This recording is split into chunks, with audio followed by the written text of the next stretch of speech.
I've got a fun project in the shop to share with you today. I made this walnut hutch.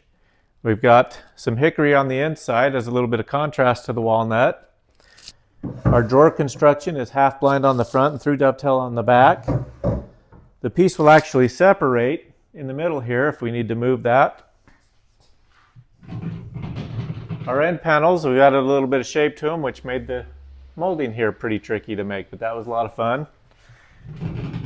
And we've carved some feet as well, which was a lot of fun. If you'd like to see how I made it, stick around.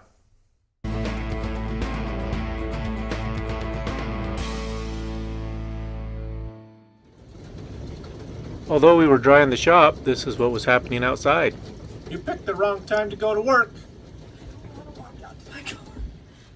So to get started on our project today, I have built some frames. I just used some plywood. I use a tongue and a groove assembly on those, and I've built 4 of them that will make up our upper portion of the case. And then I've got 5 frames that will make up the lower portion of our case. And we're going to get started today running some dados and some rabbits in preparation to assemble these together. Okay, so while we run some dados and assemble some frames here, I got a question for you guys. I'd like to hear your thoughts on this. What kind of furniture do you guys enjoy building? What kind of styles do you like? For me, I'm more of a classic style, the early American styles. I like the moldings and the things that go into them. And part of the challenge for me is to build these with modern tools. I'm not a huge handwork kind of guy. I don't do a lot of carving or shaping by hand. So I like using the modern machines and figuring out how to make, the classic styles of furniture. What are your thoughts on that? Tell me what you like to build, how you like to build it. Are you a hand tool guy? Are you more of a machine guy? Do you mix the two? For me, I'm kind of hoping that as I develop my woodworking, I can kind of mix the two a little more. I'm looking at doing some carvings and stuff like that. I don't have myself quite to that point where I'm ready to do that. But I do enjoy mixing the modern design and tools and things like that, techniques, in creating the classic furniture.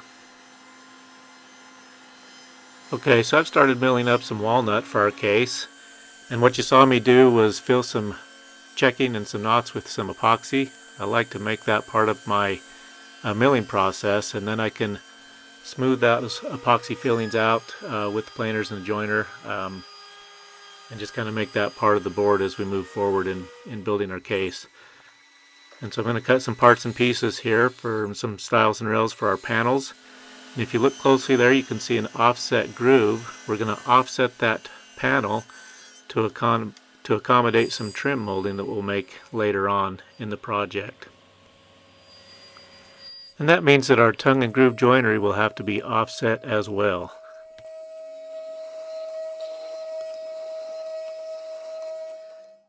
Hey, so I want to share a tip with you guys. I am getting ready to cut the tenons on our rails here, and I have to credit this tip to Mike Farrington, aka the Boardroom. I don't think I can say his name without thinking aka the Boardroom. And he does a really good job of explaining this, so if you want to check out his channel. But what I'm going to do is set up my dado stack, and I'm going to leave a space in between it to cut both sides of the tenon at once. And I'll explain to you in a minute why I like that so much. But what I found out with my setup is I'm going to put on my first outside blade, and then I'll put on one of my spacers from my dado stack.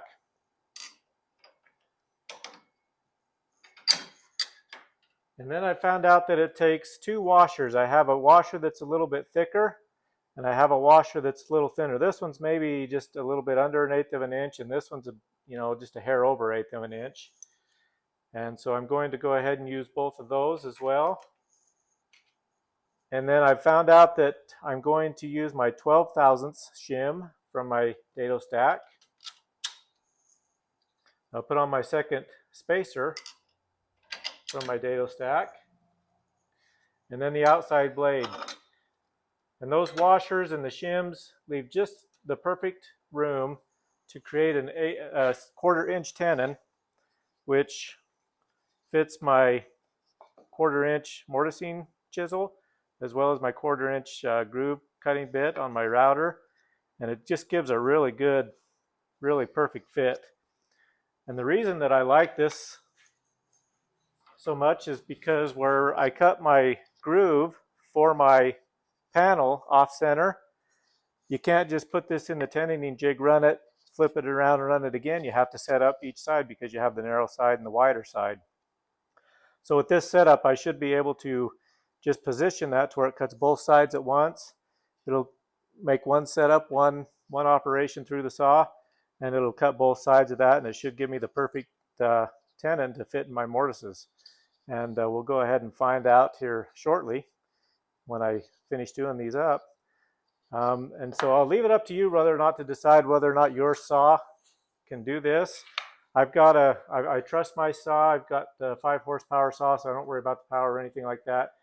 And I've done this several times now testing, and it just feels really solid and secure, and everything feels good there. But just want to go ahead and share that tip. For me, I know it's something that's going to be really useful, I think, in the future. So one thing to think about when you're setting this up in your tenoning jig is to keep the blades away from your jig. And so I like to set it up so that the groove is farther away from the jig, and that just allows a little more room to keep that blade out from being close to the jig.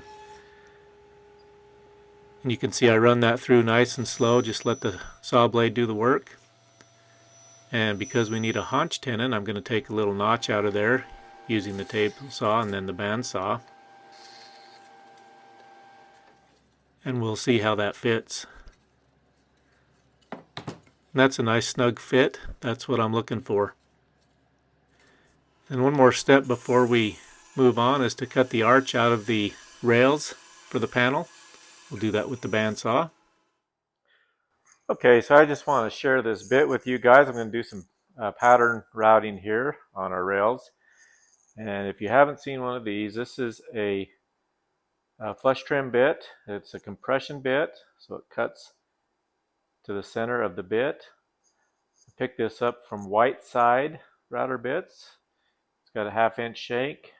It's a nice beefy bit, does an excellent job, and I'm not sponsored by them, but I just wanted to share that bit with you because it is one of my favorite bits for doing this. So now we'll go ahead and smooth out that arch with that flush trim bit, and then we'll go ahead and cut that groove for our panel in with our slot cutting bit. That's just a 1/4 inch bit. Okay, it's time to add our top and bottom profile shape to our panels. I've just got these panels kind of rough sanded. And what I've done is I've made a mark here in the center of the panel. And I'm just going to take my jig here and line that up with the mark. And it should be flat, even right along with the top. And I've made a couple of marks here on the side, an inch down, just to make sure that that's kind of where we line up. And then just trace that out on each side. We'll do both ends of the panel. And then I will go ahead and cut those out, probably using the bandsaw. These cuts on the bandsaw don't need to be perfect. They're going to be hidden inside the groove, but we want to make that as close as we can. And so just a nice good cut on the bandsaw is really all I ever do. I don't worry about getting too exact with that. And then I've got this panel raising bit that I'll use to narrow down the edges of that panel. It is a 3/8 inch thick panel. And I'll just use that to narrow them down and make that fit the groove. So I'm going to start milling up some hickory. This is for the inside of the upper part of the case where the shelves will be. The shelves will be made out of hickory, and then the inside will be lined with hickory. And so we'll mill that up. We need to make some panels, and we'll need to make a couple of shelves. And so I'll go ahead and resaw some hickory here as well to thin down and make those panels. And then what I'm making here is the adjustable shelf brackets. And I'm hoping to put out a video here of how I made this jig that I'm using to do that. It's kind of a three-part jig that I use, and then just with the table saw I can run that through here, as you see, to create these notches. And then we will make another part of the bracket, and I will show that a little later on in the video. To fit those, it will actually hold the shelf. And I'll need a rabbet on the back side of those notches to accommodate the panel. Okay, so I've been busy in the shop again. Just kind of sparing you guys some of the boring stuff that I've been working on. I've gone ahead and milled some more lumber and done some glue up, so I've made some panels here that will go in our upper case. I've gone ahead and glued together our outside panels that will go on the lower and the upper case. You saw me make these parts, and I just went ahead and assembled those. I did pre-finish the panels on those before putting those together. That'll save me some work there, as well as get the finish everywhere where we want that. We've got a lower shelf here for the upper panel. And then I went ahead and made these rails. These will be for our adjustable shelves. And I have a video that will be coming out here in the next day or two that will show you how I made the jigs to make those, as well as how to make a set of those for yourself if you ever want to do that. And I'll kind of show you some more of that. And we'll get those installed into our case at some point as well. So just a lot of kind of boring stuff that I've been doing. I've got some more finish sanding to do, and then we'll go ahead and start cutting some pieces to size and do the installation and get some of these together. So I'm going to cut one edge of our large panel this is for the inside of the upper case, and I did that with my homemade track saw. And I went ahead and just cut the other end of that on the table saw. And with this hickory, I always like to pre-drill for the screws, and I'm screwing in the bottom shelf that will be fixed in place. So I did go ahead and use glue on these side panels, and I'm going to screw those in as well. With the frame and panel construction, it really limits the wood movement, and so I don't worry about it ever splitting or anything because the rails and stiles are so narrow. It's not an issue. And so with some clamps, I will go ahead and clamp those on and then run some screws in to hold that in place. I don't know if that's overkill or not. What are your thoughts? Do you think that's more than needs to be done, or should I not use the glue?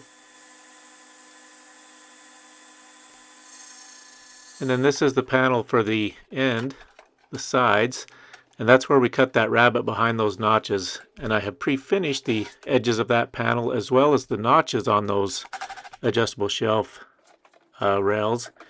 And that just is easier to do outside, and that's why I did that, because it's pretty difficult to get into all those notches with the finish. I've learned that from previous experience, and so I avoided that on this one. I've now started to work on the pieces of a face frame for our upper case, and I don't use a lot of pocket screws, but I do like to use them for face frames. They're hidden and out of the way, and it's a great spot and a great opportunity to use those.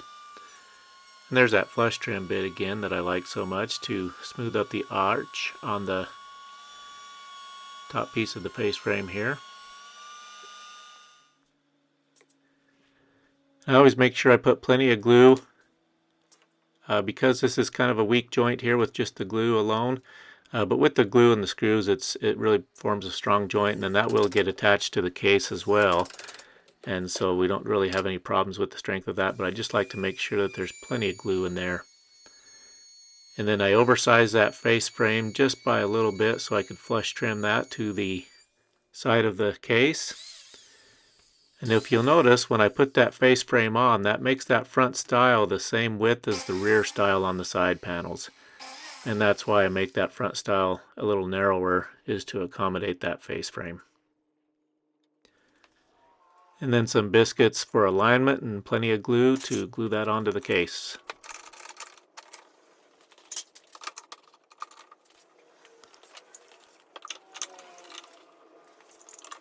So we're back in the shop today, and we're going to begin working on our legs for our case. And I've got a template here. This is kind of what we're going for. This is what we're going to cut out, work on today. Eventually, we're going to hopefully have something that looks something like this.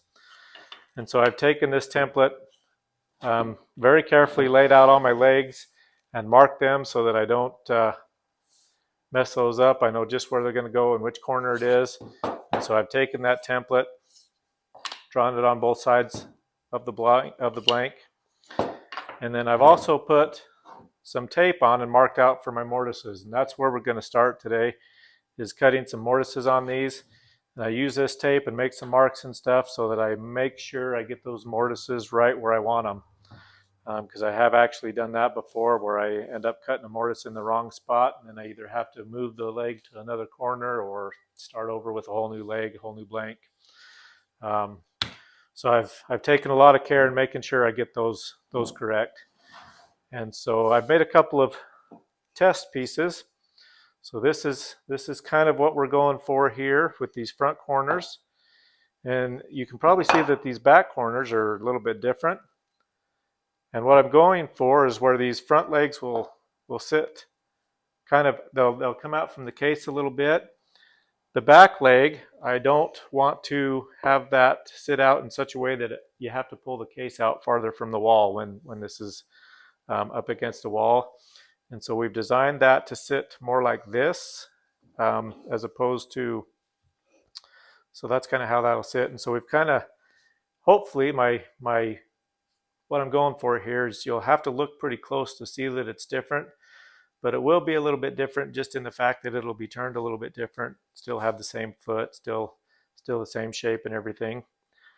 And then in making this piece, I also realized that I cannot round this piece over, because this piece is actually going to go out on the outside of the leg here. And of course, it'll be molded and sculpted into the leg into the same shape. And so I have to be able to glue this onto this back leg as well. And so that was my next piece. And this, of course, is a little bit rougher, but we'll be able to glue that on, and then we'll go ahead and shape and mold that leg after we attach this piece to it. So hopefully some of that makes sense. If not, hopefully as we go through this, you'll be able to kind of see what we're doing here, and we'll get those feet made. I decided to go with a 1/2 inch mortise on these because these feet will be carrying the weight of the case and anything that's ever put in it. And so I wanted those to be a little stronger. The back side of those rails on the base will be hidden inside, and so I've just cut that to a 1/2 inch, and that makes that tenon and a little bit beefier there. And then we'll go ahead and start cutting out the profile of the feet here, and I can do some of this on the table saw to get started. I like using the table saw and other saws where I can, just to make the pieces more uniform, and this allows us to help do that.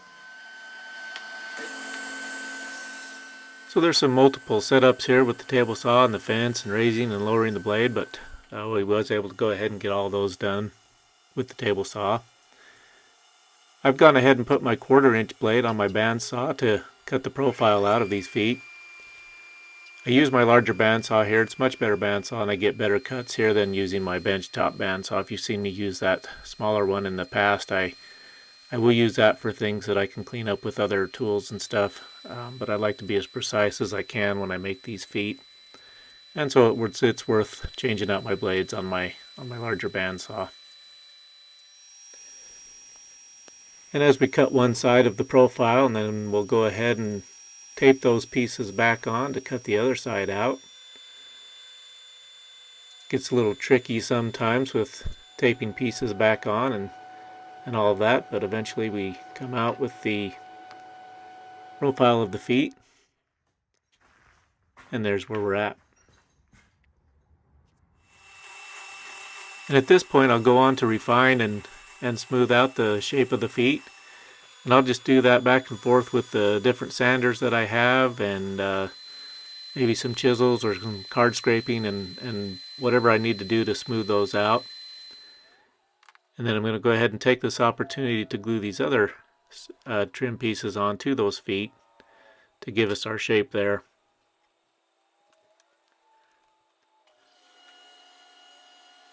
And then with the bandsaw, we'll just continue to refine the shape of those feet. Hopefully you've enjoyed this video thus far, and if you have, it'd really mean a lot to me if you'd like to click subscribe and help me out on my channel. It really helps me out to be able to bring more videos out and keep producing these. And so I very carefully clamped all my legs to my case to kind of figure out the length of the rails and stuff that I need to make the base. And so that is what we are doing now, is creating those rails. The front and the side rails will be made out of walnut, and the back rail will be made out of poplar, as it will not be seen. And then I'll go ahead and I'm using the polyurethane glue on these. I like that for this case because it will foam and expand, and it really pushes into the crevices and the cracks, and I think it forms a really good bond. And so I did go ahead and use that for the glue up of the base.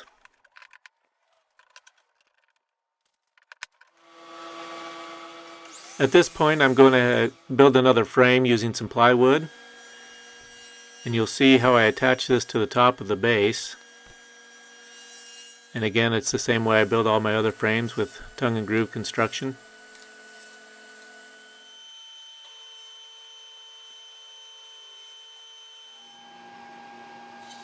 And then I had to go ahead and take a notch out of a couple of those corners for the feet. And there's how I attach that to the frame, and you can see that I just used pocket screws there as well, and I glued that as well.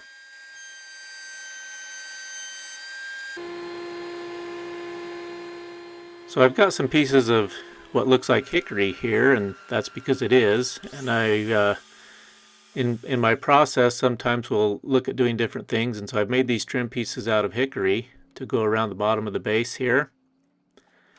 Ultimately I decided not to use those, but sometimes in my building process, sometimes I just do that just to see how it will look and see if it's something that I want to do or not. So here I am back with some walnut, making some new trim pieces for the base, and I'm using my multi-profile bit to get that shape that you see there. And I like using wide stock whenever I can on the router table, and then I can cut those pieces out to what I need with the table saw. I feel like that gives me more support and control in the router table. And you can see that I cut those miters on the ends, and then I take those over to the case and very carefully cut those and fit those to the case. And I generally will start with the middle piece, the front piece, and then I will fit those side pieces and cut those to length after fitting the front piece. And that's the trim work that I decided to go with around the bottom of the base. And here I'm just using a block to drill straight holes. I'm going to insert some threaded inserts here, and that will be to attach the top case to the bottom case. And then that can be disassembled if you ever want to move the piece. It makes it a little easier if you have to move this piece of furniture. And then some more trim work around the top of the bottom part of the case. Here you want to be very careful not to get any glue on the top part of the case, so that you can disassemble that when you need to. I'm turning my attention to the trim pieces for the panels on the top and the bottom case. And so I'm between the bandsaw and some more of that pattern cutting bit, the flush trim bit in my router saw. I've made some jigs and templates and things to cut those pieces. And this gets a little bit tricky, but I just kind of figure it out as I go on how I want to cut that and mill those pieces up. Between the router table, the bandsaw, the table saw, I use anything and everything, it seems like, sometimes to make some of these trim pieces. And as you can see, those are the arches that will be on the tops and the bottom of those panels. And then I went ahead and made the straight pieces as well. That was a much easier process.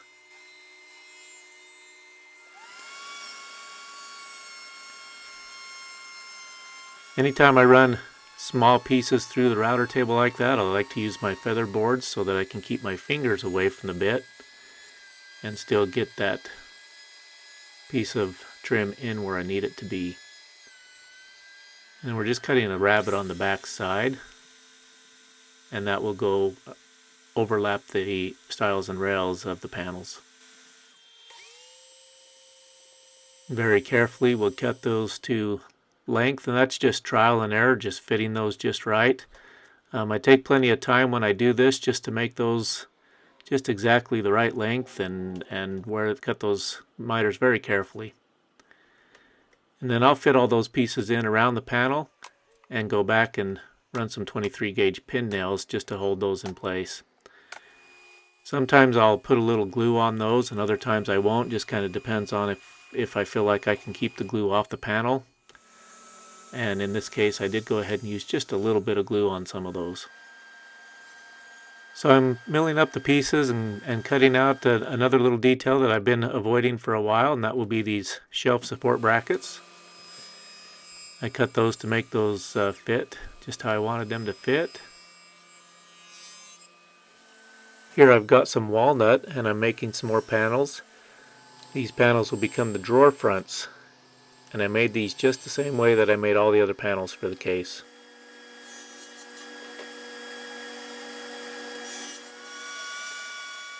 I did use a rabbeting bit to narrow up the edges of these panels for the drawers instead of a raised panel bit.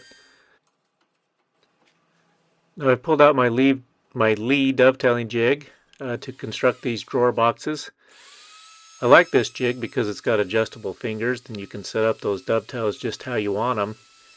And it gives you the look of hand-cut dovetails, only I get to use my machines to do it.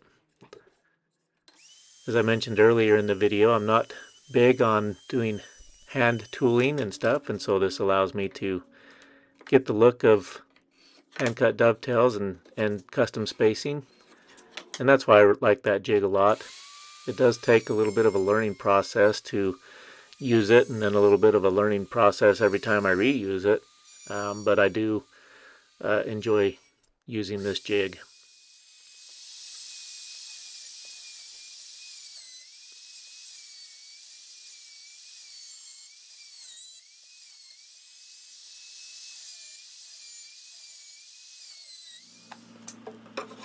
And I'll go ahead and just test fit those to the case. We'll have a lot of sanding and some refining to do here, but I do like the way that fits so far. Now we've broken the drawer down again, and we'll take those parts over to cut the groove for our bottom. There is an overlay on those drawer fronts, so I do have to adjust my fence for that groove for the bottom.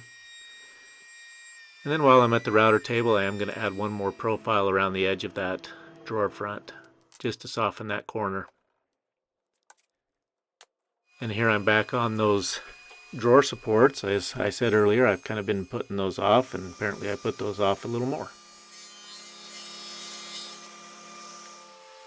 I've had these panels sitting around the shop for quite a while now. They are the shelves and the top. They've been glued up, but now I'm going to go ahead and cut those to size. We'll round over the edges of those shelves just to soften those a little bit. And now with the table saw, I'm going to cut out some coves. I don't know if you've seen this process before, but it's a very good way to cut out some coves, and this will be for some molding around the top of the case. And we'll see that here a little bit later. And then this is the top of the case, getting a little bit of a round over as well. I've used another frame to extend that up just a little bit from the top of the case, and then I go ahead and attach that with screws. And now, same as the molding around the bottom of part of the case, I just miter that and very carefully cut that to length and size, and I get that just as I need it. After fitting some more trim to our upper case around the top there, our construction has been finished. I'll spare you some of my karate training with the wipe on, wipe off, and just give you some shots of the finished product. I hope you enjoyed this video, and thank you for watching. Again, if you'd like to subscribe and click that like button, that helps me out a lot.